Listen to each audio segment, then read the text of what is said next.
رسول اللہ صلی اللہ علیہ وسلم کی آخری بیماری اور دنیا سے رخصت۔ اب ایک احساس جو صحابہ کرام کو ہونے لگا۔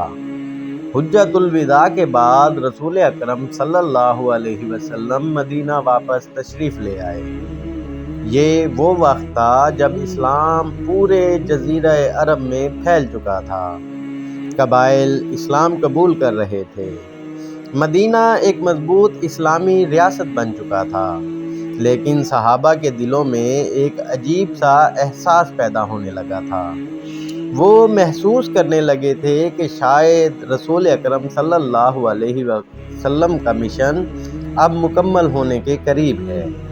حجۃ الوداع کے خطبے کے الفاظ اب بھی ان کے دلوں میں گونج رہے تھے۔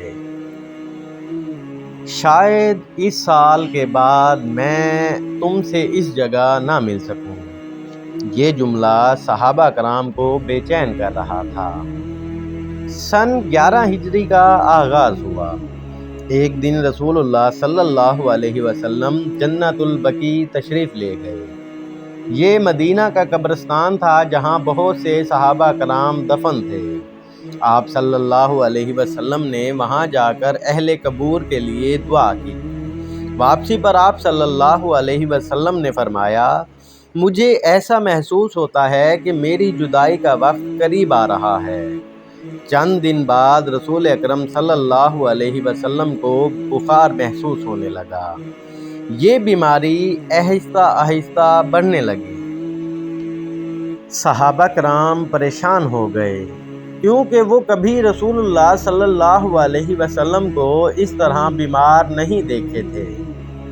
بیماری کی شدت بڑھتی گئی۔ رسول اللہ صلی اللہ علیہ وسلم کا بخار بہت شدید تھا۔ حضرت عائشہ رضی اللہ عنہا فرماتی ہیں کہ کبھی کبھی بخار اتنا زیادہ ہو جاتا کہ آپ صلی اللہ علیہ وسلم کے جسم پر 2-4 چادریں ڈالنی پڑتی۔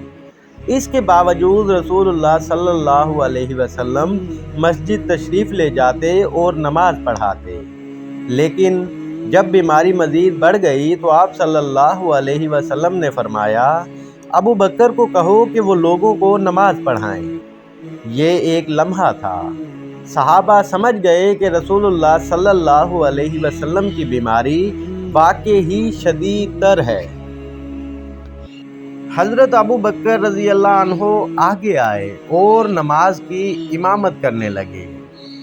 مدینہ کا ماحول بدل گیا تھا۔ مسجد نبوی میں خاموشی چھائی رہتی۔ صحابہ کی نظریں ہر وقت رسول اللہ صلی اللہ علیہ وسلم کے گھر کی طرف رہتی۔ ہر شخص دعا کر رہا تھا۔ ہر شخص چاہتا تھا کہ اللہ رسول اللہ صلی اللہ علیہ وسلم کو شفا عطا کرے۔ حضرت فاطمہ رضی اللہ عنہا جب اپنے والد کو دیکھتی تو ان کی آنکھوں میں آنسو آ جاتے۔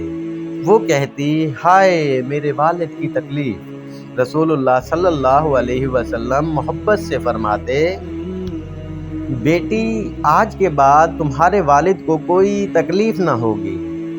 اپنی بیماری کے دوران بھی رسول اللہ صلی اللہ علیہ وسلم امت کو نصیحت کرتے رہے۔ حضور اکرم صلی اللہ علیہ وسلم بار بار فرماتے، نماز کا خیال رکھو اور اپنے غلاموں کے ساتھ اچھا سلوک کرو۔ آپ صلی اللہ علیہ وسلم امت کو یہ بھی یاد دلاتے رہے کہ اسلام کی اصل روح انصاف، رحم اور اللہ کی عبادت ہے۔ یہ وہ اصول تھے جن پر اسلامی معاشرہ قائم ہونا تھا۔ پھر ایک دن ایسا آیا جب صحابہ مسجد میں نماز پڑھ رہے تھے۔ حضرت ابو بکر رضی اللہ عنہ امامت کروا رہے تھے۔ اچانک رسول اللہ صلی اللہ علیہ وسلم نے حجرے سے پردہ ہٹایا اور مسجد کی طرف دیکھا۔ صحابہ نے جب آپ صلی اللہ علیہ وسلم کو دیکھا تو خوشی سے بھر گئے۔